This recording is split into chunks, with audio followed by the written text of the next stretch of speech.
question really is, if somebody came to you for services because they were lonely, depressed, isolated, anxious, and everywhere they go in their life, whether it's to school, in their home, with their extended family, in their neighborhood, on social media, in a club, or in their faith, and they have nobody that they connect with, how would they feel?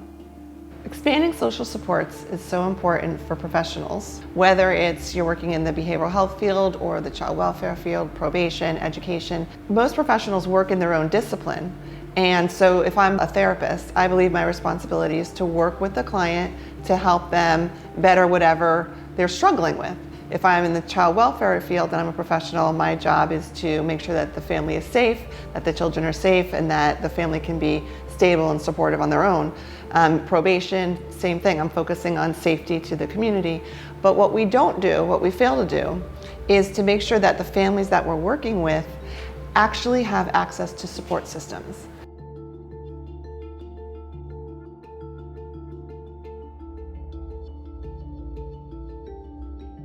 I've come to recognize that we need to go beyond the formal treatment services to what I call the social influences of mental health. And this focuses on the social aspects of our lives that we can use on a regular basis to help people build support systems. And that's the social connections, social support, social capital, social media, and social inclusion aspects. Well, the social connection is so imperative, and like I was giving advice to one of my staff members just yesterday, saying that you're looking for support in what should be your natural support system, but they don't have it to give.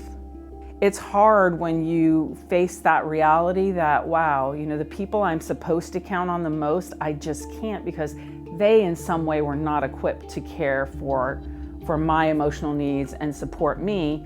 You have to start to reach out. Like, do I want to be a part of a church family? There are people there that may help me. Do I want to be a part of a civic organization? There are people that are there that may help me. And then you can then be the teacher to some degree to your family, but it takes a long time to develop.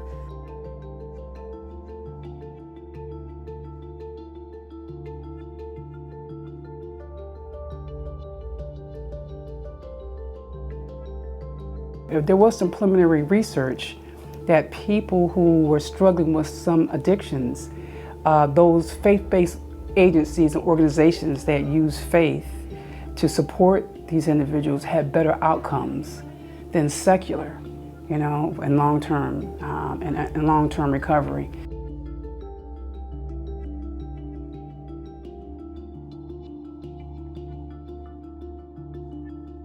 I'm passionate first because I have lived experience with mental health. Mental illness, from my own perspective, is that when you get isolated, that's the worst place to be. When you don't feel like you have anyone to reach out to, anyone to connect to, it really gets lonely and it can get very dark. But when you have other people who are supporting you, that's what makes recovery possible.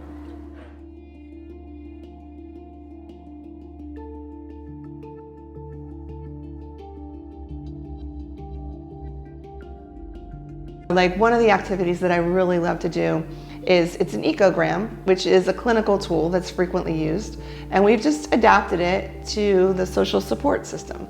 And so when you utilize this activity, basically you start with a circle in the center, and you would put the client's name and maybe what their need is. In each of the circles on the outside of that center circle, you think about a different aspect of their life or a different life domain.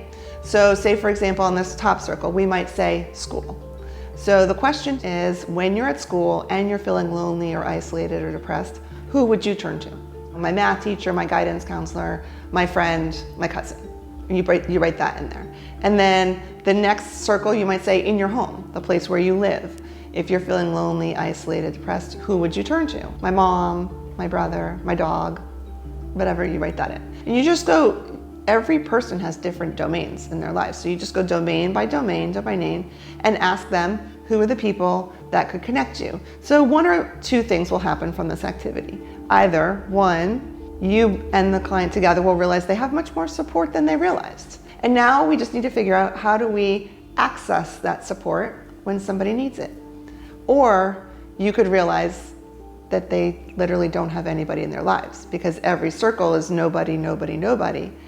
So we're treating people in our systems with therapy or medication, when in reality, we should be looking at their social systems to determine if, when we do that, we can actually help them make the kind of connections they need so they feel less lonely, isolated, depressed, and anxious.